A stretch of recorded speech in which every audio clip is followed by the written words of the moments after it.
with us the stars of South Indian cinema industry. So we have Malayalatinte Swandam Unni Mukundan and Suri sir, along with Aishwarya Lakshmi, Swastika and Hisham Abdul Wahab. So let's give a very big round of applause to all the stars here.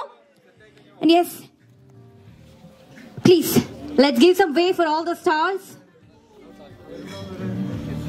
We know നമ്മുടെ ഇവിടെ മാധ്യമ പ്രവർത്തകരെല്ലാം തന്നെ കുറച്ചൊന്ന് സൈഡിലേക്ക് ഒന്ന് ഒതുങ്ങണമെന്ന് request ചെയ്യുന്നു.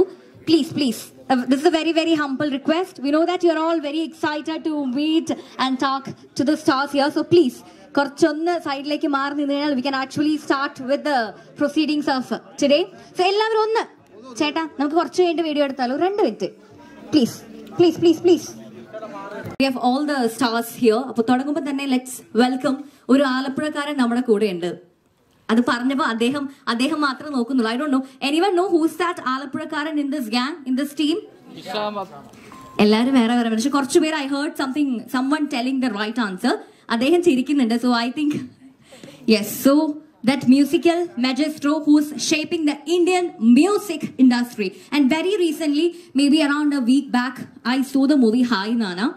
And I was like, it was a very heart-touching movie. Thank you so much for the music because you just lifted up the entire movie. So very big round of applause to Hisham Abdul Wahab. And please, welcome him, sir. Can we make some noise for Hisham? All right. Yes. And now, I'd love to invite a very beautiful lady. So we know there are 2 ladies here. And I would love to tell about this person. That is there on your face. Every time we meet, you will be with that beautiful smile. The state award winner, the television presenter, the very energetic, the very dynamic, the very charming. It is none other than Swastika Vijay.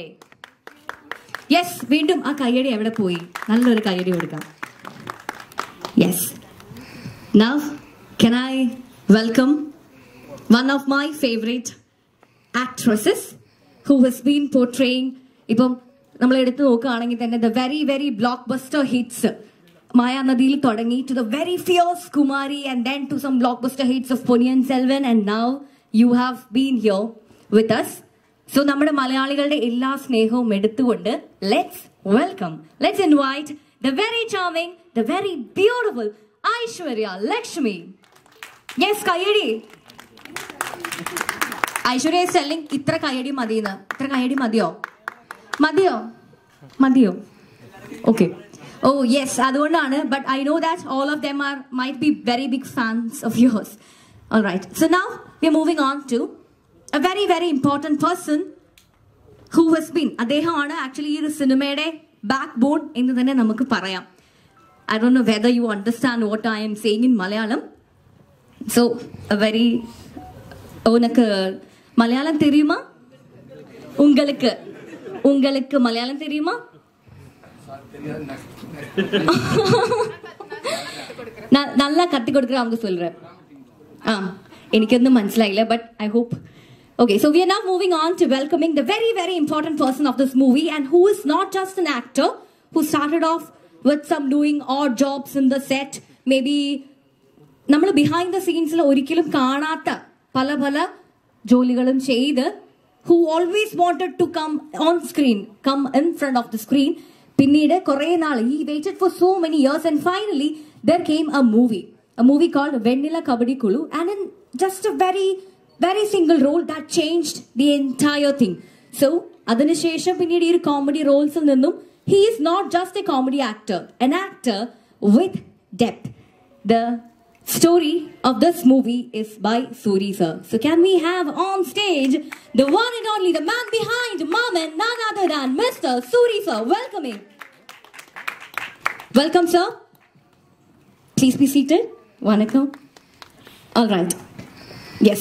Abbo, we have all the guests here. Pakshe, there is just one more person, and I actually എനിക്ക് അദ്ദേഹത്തെ നോക്കുമ്പോൾ എനിക്ക് ഒന്നും പറയാൻ പറ്റുന്നില്ല. I'm open for questions. അപ്പോൾ ഇനി ഈ ഒരു Maaman movie May 16th world wide തിയേറ്റേഴ്സിൽ റിലീസ് ആവുകയാണ്. അപ്പോൾ മാമന്റെ വിശേഷങ്ങൾ പങ്കുവെക്കാനായിട്ട് നമ്മുടെ കൂടെ the stars, the cast and crew ഇവിടെ ഉണ്ട്. So you can please now start with your questions.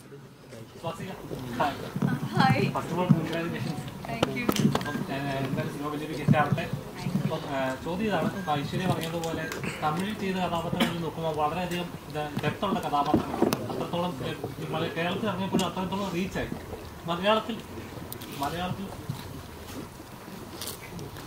മലയാളത്തിൽ ചെയ്ത കഥാപാത്രങ്ങൾ അത്രയും എന്താ പറയുക ആളുകളിലേക്ക്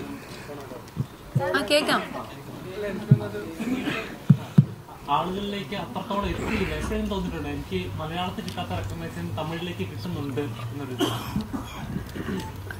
ഇങ്ങനെ ചില സമയത്ത് നമുക്ക് തോന്നും മലയാളത്തിൽ ഇങ്ങനെ കിട്ടുന്നില്ലല്ലോ, ബാക്ക് ടു ബാക്ക് മൂവീസ് ഒന്നും അങ്ങനെ എനിക്ക് കിട്ടുന്നില്ലല്ലോ. കുറേ വർഷമായി എപ്പോഴെങ്കിലുമൊക്കെ ഒരു നല്ല മൂവി സംഭവിക്കാറുണ്ട്. ഒരു ഇപ്പൊ തമിഴിൽ ഞാൻ ചെയ്ത മൂവീസിന്റെ അങ്ങനത്തെ ഒരു പെർഫോമൻസ് സ്പേസ് ഉള്ള അല്ലെങ്കിൽ അങ്ങനത്തെ ഒരു വാല്യൂ ഉള്ള സിനിമകൾ എനിക്ക് വളരെ കുറച്ചാണ് കിട്ടിയിട്ടുള്ളൂ. ഇപ്പം പൊറിഞ്ചുമറിയം ജോസ്, വാസന്തി, ചതുരം അങ്ങനെയൊക്കെ നോക്കുകയാണെങ്കിൽ. അതല്ലാതെ എല്ലാം അപ്പൊ അങ്ങനെ ചില സമയത്ത് ആലോചിക്കും, അയ്യോ എന്തുകൊണ്ടായിരിക്കും. ഇപ്പൊ തന്നെ ഞാൻ 1 വർഷത്തിൽ കൂടുതലായി ഒരു മലയാള സിനിമ കമ്മിറ്റ് ചെയ്തിട്ടും അഭിനയിച്ചിട്ടും ഒക്കെ. അപ്പം ആലോചിക്കും റീസൺ എന്താ ചോദിച്ചാൽ നമുക്ക് പറയാൻ പറ്റില്ല, എന്താന്ന് എനിക്കും അറിയില്ല. പക്ഷെ ആലോചിക്കാറുണ്ട് എന്തുകൊണ്ടായിരിക്കും. അപ്പം ശരി, എല്ലാത്തിനും അതിൻ്റെതായിട്ടുള്ള സമയമുണ്ടല്ലോ എന്ന് വിചാരിച്ചിട്ട് അങ്ങനെ ഇരിക്കണം. ഇപ്പൊ സന്തോഷമാണ്. ഇപ്പൊ നമ്മൾ തമിഴിൽ ചെയ്യുന്നു, നമ്മളുടെ ആഗ്രഹം സാധിക്കുന്നുണ്ടല്ലോ. എവിടെയാണെങ്കിലും നന്നായി വർക്ക് ചെയ്യാൻ പറ്റുന്നുണ്ട്. അങ്ങനെ ഭയങ്കര നല്ല എക്സ്പീരിയൻസ് ആയിരുന്നു. ഇപ്പൊ എല്ലാവരും പറഞ്ഞ പോലെ നമ്മുടെ ഫാമിലിയിലുള്ള ഒരാളുടെ കൂടെ നമ്മൾ വർക്ക് ചെയ്യുന്ന പോലെയായിരുന്നു. അത്രയും സ്വീറ്റ് ആണ് സാറ്. ഏറ്റവും നല്ലൊരു ക്വാളിറ്റി ആയിട്ട് എനിക്ക് ഫീൽ ചെയ്തത്, സെറ്റിലുള്ള എല്ലാ ആർട്ടിസ്റ്റുകളെയും ഭയങ്കരമായിട്ട് സപ്പോർട്ട് ചെയ്യും.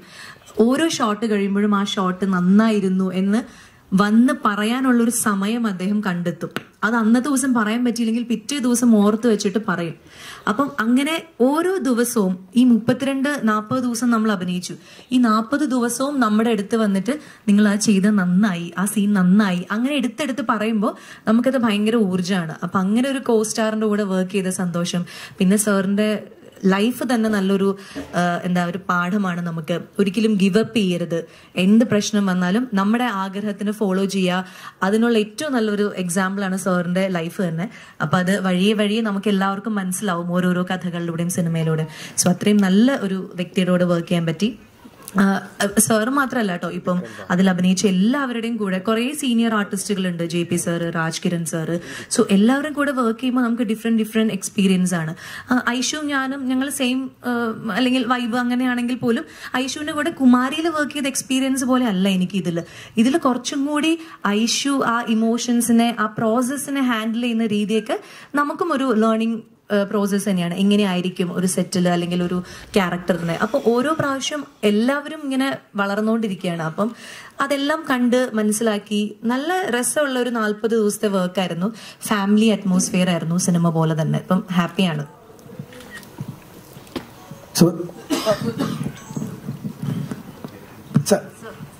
சரி சார். சார் அந்த மாமன் ரிலேஷன்ஷிப் வந்து சோஷியல் மீடியாவில் எல்லாமே ரொம்ப ட்ரெண்டிங் ரிலேஷன்ஷிப் தான். ஸோ அந்த மாதிரி ஏதாவது ரெஃபரன்ஸ் படத்தில் இருக்கா ரிலேட்டபிளா? ஆமாம், கண்டிப்பாக இருக்குது. அது அந்த மாமாவுக்கும் அந்த பையனுக்கும், ஸோ பிரதர் அண்ட் சிஸ்டர் பையன் மாமன். ஸோ இந்த பாண்டிங் வந்து அது படத்தில் ரொம்ப ரொம்ப இதாக இருக்கும். என் லைஃப்பில் எனக்கு ரியலாகவும் அந்த மாதிரி இருந்திருக்கு. என்னோட அம்மா மை மதர், என்னோட மாமா. ஸோ என்னோட அம்மா கூட 5 கேர்ள்ஸ், ஒரு ஜென்ஸு. ஸோ 6 பேர். அதில் இந்த 5 கேர்ள்ஸ் மாமா ஒரு சின்ன மிஸ் அண்டர்ஸ்டாண்டிங். 25 இயர்ஸ் பேசலை. 25 யாருமே பேசலை. எங்கள் வீட்டில் எனி ஃபங்க்ஷன்ஸ், நாங்கள் சின்ன பசங்க, இந்த பையன் மாதிரி தான் இருப்பேன் நான் சேம்.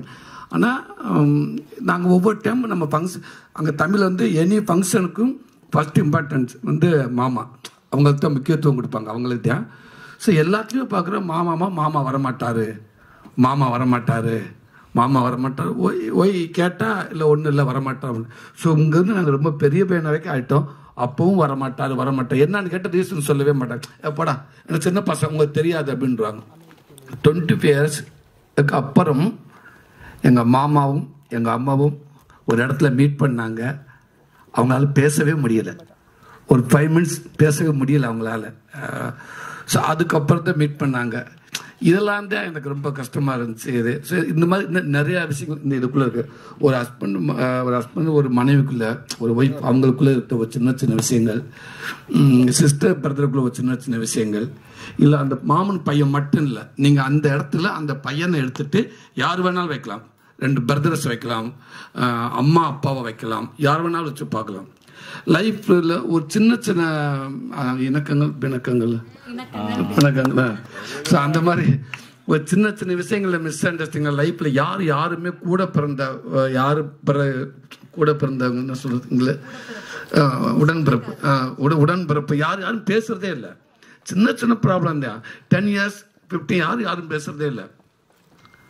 ஸோ லைஃப்பில் 2 லைன்ஸ் ரொம்ப வேல்யூவான லைன்ஸ். ஒன்று மன்னிச்சிடுங்க, ஒன்று மன்னிப்பு, இன்னொன்று நன்றி. ஸோ அதான் ரொம்ப வேல்யூவான வேர்ட்ஸ். ஒன்று சாரி, இன்னொன்று தேங்க்ஸ். இந்த 2 லைன்ஸை ஸோ இந்த 2 லைன்ஸை யார் யூஸ் பண்ணலையோ அவங்க உண்மைக்கு ஒரு வேல்யூவான மனிதர்கள் இல்லை, நாட் வேல்யூவான மனிதர்கள். அதான் அப்போ ஒரு 15 yearsக்கு அப்புறம் ஒரு சின்ன விஷயத்தில் யாரும் பேசாமல் இருக்கப்போ சாரி, என்னை மன்னிச்சு அப்படின்னு சொல்லி இம்மிடியட்டாக சால்வ் ஆகிடும். அப்போ எதுக்கு அந்த வேர்ட்ஸை யூஸ் பண்ணுறதுக்கு நம்ம தயங்கணும்? ஒரே ஒரு வார்த்தை தானே, ஒரு வார்த்தை, என்னை மன்னிச்சுற, ஏன் மை மிஸ்டேக், சாரி, ஓகே. யோசிச்சு பார்த்தா எதுக்கு 25 years மாமா பேசலை, ஏன் அம்மா 25 years பேசவே இல்லை, இப்போ 2 பேருமே சாரி. இப்போ டோட்டல் ஃபேமிலி இருக்குது. இந்த மாதிரி இதுக்குள்ளே நிறைய விஷயம் ரியல் லைஃப்பில் கனெக்டிங் ஃபுல் ஜாலியாக இருக்கும். பட் எமோஷன் நிறையா இருக்கும். கண்டிப்பாக இந்த மூவி ஃபினிஷிங் வெளியில் வந்தால் 100% மனைவி இல்லை, மனைவியை ரொம்ப ரெஸ்பெக்ட் பண்ணுவோம் எல்லாருமே. ஐயோ அப்படின்ட்டு சப்போஸ் ஒரு சின்ன மிஸ் அண்டர்ஸ்டாண்டிங் இருந்தால் கூட மனைவிக்கு ஒய்ஃபுக்கு உடனே கால் பண்ணி சாரி, என் மேலே தான் மிஸ்டேக், என்ன மன்னிச்சிரு அப்படின்னு சொல்லுவான். அக்கா பிரதருக்கு ஃபோன் பண்ணுவாங்க, இல்லை பிரதர் அக்காவுக்கு ஃபோன் பண்ணுவாங்க. ஸோ இது எல்லா லைஃப்லையுமே இது நடக்கலாம். ஸோ அதுதான் இந்த கதை. ஸோ அதை தான் இது அப்படியே இது சார்.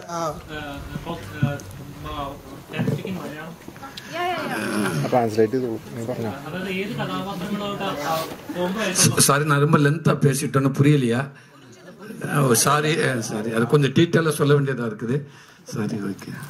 ചില കഥാപാത്രങ്ങളുമായിട്ട് കോംബോ വരുമ്പോൾ അവർക്ക് ചിലവരെന്താ ഓട്ടോമാറ്റിക് സ്ക്രീനിൽ കാണാൻ ഭയങ്കര രസമായിരിക്കും. അതേപോലെ ആക്ടറാണ് താങ്കൾ. ഏത് ഹീറോയുടെ കൂടെ കോംബോ വന്നാലും കാണാൻ ഭയങ്കര ഇഷ്ടമാണ്. എങ്ങനെയാണ് അതിന്റെ ഒരു സീക്രട്ട് എന്താണ്? நீங்க எந்த ஹீரோ கூட நடிச்சாலும் அது ஒரு ஸ்பெஷல் அழகு. அது எப்படி அந்த கெமிஸ்ட்ரி ஒர்க் அவுட் பண்றது? நான் எல்லாத்தையுமே லவ் பண்ணிடுவேன். ஸோ யார் வந்தால் அது எனக்கு ரொம்ப பிடிச்சிரு எனக்கு. ஸோ அது நெக்ஸ்ட் என் கேரக்டருக்கு ரொம்ப பிடிக்கும் நான். ஓகே, அவ்வளோதான். Thank you brother. Sir, we grown up watching வருத்தப்படாத வாலிபர் சங்கம், ரஜினி முருகன், சீமராஜா. ஸோ அந்த சூரிய மிஸ் பண்ணுறது யாராவது சொல்லியிருக்கா இந்த ரீசெண்டா? ஆடியன்ஸ் நிறையா சொல்லியிருக்காங்க. ஆனால் இப்போ அவங்க ஆடியன்ஸ் எல்லாமே லைக் பண்ணுறது இந்த சூரிய தான். ஸோ இப்போ எல்லாருமே என்ன சொல்கிறாங்கன்னா, ஓய் இவ்வளோ நாள் ரொம்ப லேட் இந்த பிளேஸ்க்கு, ஏன் இவ்வளோ லேட்டாக இருந்தீங்க தெரியல எனக்கு. அது வெற்றிமாறன் சாப்பிட்டேன் கேட்கணும், அவர் கண்ணில் தான் நான் பட்டேன். ஸோ அதுக்கு முன்னாடி இந்த சூரி எனக்கே தெரியல, அவ்வளோதான். வெற்றிமாறன் சார் அவர் தான் என்னை ஃபஸ்ட்டு என்னை கண்டுபிடிச்சாரு. இதுக்குள்ளே ஒரு ஆக்டர் இருக்காரு. ஸோ அவன் தான் குமரேசன். அந்த மூவி தான் விடுதலை. அதனால் இப்போ எல்லாருமே என்ன சொல்கிறாங்க, ப்ளீஸ் இப்படியே கண்டினியூ பண்ணுன்றாங்க. பட் கண்டினியூ பண்ண என் கையில் இல்லை. ஸோ ஆடியன்ஸ் அவங்க நினச்சாதான் நான் கண்டினியூ பண்ண முடியும். இப்போ வரைக்கும் சூப்பராக போயிட்டுருக்கு எல்லா மூவியும்.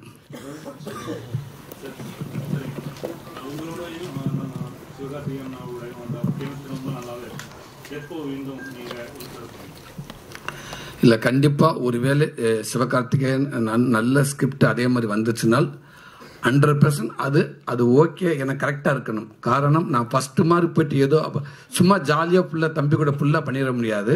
ஏன்னா அவருமே சொல்லியிருக்காரு, இப்போ நமக்கு நிறையா ப்ரொடியூசர்ஸ் நமக்கு நிறையா கமிட்மெண்ட் கொடுக்குறாங்க. நிறையா கோர்ஸ் அமௌண்ட் நிறையா போட்டு என்னைய ஸ்டோரி ஹீரோவாக என்னைச்சு படம் எடுக்கிறாங்க. அப்படின்னப்போ அதுக்கு நான் ரெஸ்பெக்ட் பண்ணணும் ஃபஸ்ட்டு. அப்புறம் இதுக்கு கண்டிப்பாக இந்த ரோல் அவங்கள டிஸ்டர்ப் பண்ண அளவுக்கு இருந்தால் நான் ஓகே. இதாவது எஸ்கே பிரதர் தம்பியே சொல்வார், கரெக்டான ரோல் வந்தால் மட்டும் நம்ம 2 பேரும் சேர்ந்து நடிக்கணும்னு சொல்வார். நான் எதிர்பார்க்குறேன். கண்டிப்பாக அப்படி ஒரு நல்ல ரோல் வந்தால் கண்டிப்பாக பண்ணுவேன். அவர் கூட வந்தால் நல்லா தான் இருக்குன்னு நினைக்கிறேன். பாப்பா தம்பியே சொல்வாப்பில்ல.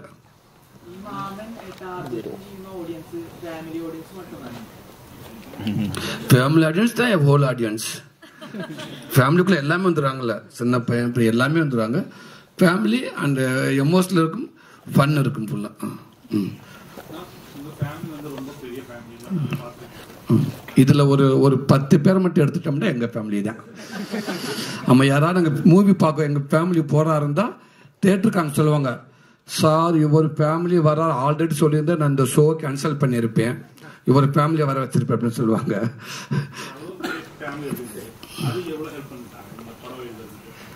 ரொம்ப ஹெல்ப்பாக இருந்துச்சு. என்னோட நான் ஒரு 10 ஸ்டோரி மேலே வச்சிருக்கேன் நான். ஸோ என் ஃபேமிலி தான் எல்லாத்துக்குமே காரணம். இன்னைக்கு நான் இந்த அளவுக்கு நான் 97 நான் சினிமாவுக்கு வந்தேன், 97 வந்தேன். ஸோ எல்லா வேலையும் பார்த்து நான் பார்க்காத வேலையே ஒர்க்கே இல்லை, எல்லா ஒர்க்கும் வந்தேன். ஸோ சினிமாவுக்கு என்ட்ரி ஆகி 10 இயர்ஸ் நான் மூவியை பார்க்கவே முடியலை. அதுக்கப்புறம் இந்த மூவியை பார்த்து மூவிக்குள்ளே உள்ள போய் நிறையா ஒர்க் பண்ணிட்டு வந்து ஸோ 2009 தான் எனக்கு ஒரு சினிமாவுக்கு நான் என்ட்ரி ஆக முடிஞ்சிச்சு. ஸோ இது எல்லாத்துக்குமே எனக்கு சப்போர்ட் என் ஃபேமிலி தான். இப்போ நான் அந்த அளவுக்கு இருக்கேன்னா எல்லாத்துக்குமே என் ஃபேமிலி தான் ஃபுல் சப்போர்ட்டு.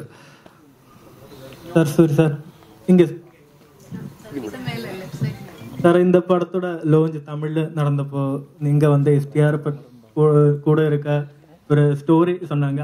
அதே மாதிரி தான் ஆர்யா கூட இருந்த ஒரு குட்டி ஸ்டோரி சொன்னாங்க. ஸோ அதுக்கப்புறம் அது வந்து பெரிய வைரல் ஆயிடுச்சு. ஏன்னா வீடு பொழிச்சு டிஸ்டர்ப் பண்ண அந்த ஸ்டோரி.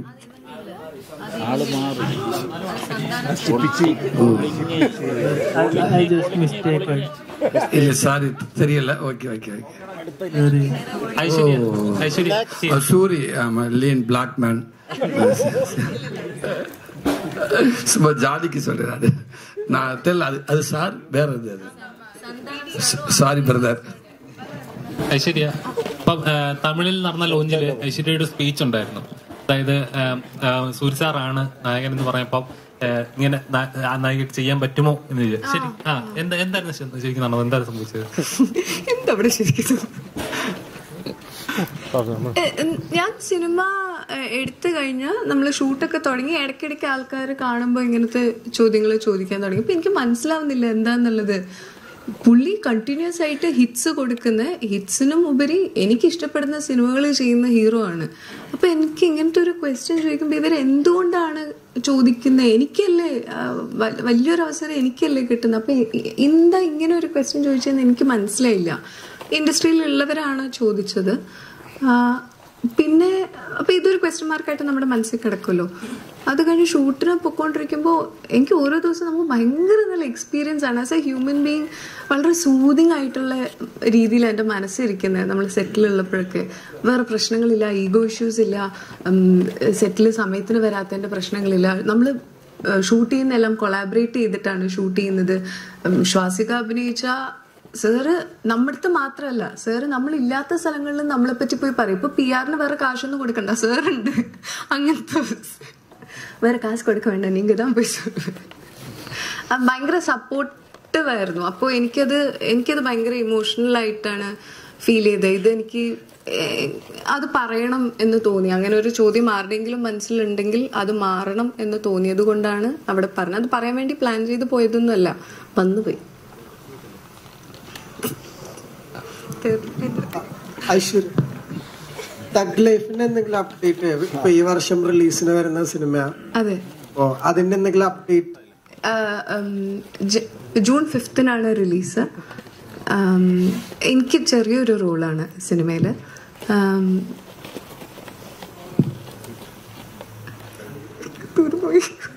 சூரி சார், இப்போ உங்களை காமெடி கேரக்டர்ல பார்த்துருக்கேன். ஒரு சூப்பர் வில்லனா பார்க்க முடியுமா? நல்ல ஸ்டோரி. அது எப்படி சொல்றது, கண்டிப்பா நான் அந்த வில்லனா பண்ணி ஏத்துக்கிற மாதிரி இருந்துச்சுன்னா. ஏன்னா அந்த விடுதலை பார்ட் 1 பார்க்கும்போதெல்லாம் அவ்வளோ பெயின், அந்த தியேட்டர் சீட்ல இருக்க முடியாது, அவ்வளோ பெயின் அந்த கேரக்டர். அப்போ அந்த கரெக்ட் அந்த வில்லனா நான் பண்ண கரெக்டா இருக்கும் அப்படின்னு ஒன்று இருந்துச்சுன்னா ஓகே பண்றேன். சார் சார் இங்க சார் நிவின் பாலு கூட ஒரு படம் ராம் சார் டைரக்ஷன்ல பண்ணிட்டு இருக்கேன். ஸோ அதோட அப்டேட் ரிலீஸ்? படம் ஃபினிஷிங் ஆயிடுச்சு, இன்னும் ஒரு 1 month ரிலீஸ் ஆகும். நிவின் கூட ஒரு படம் பண்ணியிருக்கேன்.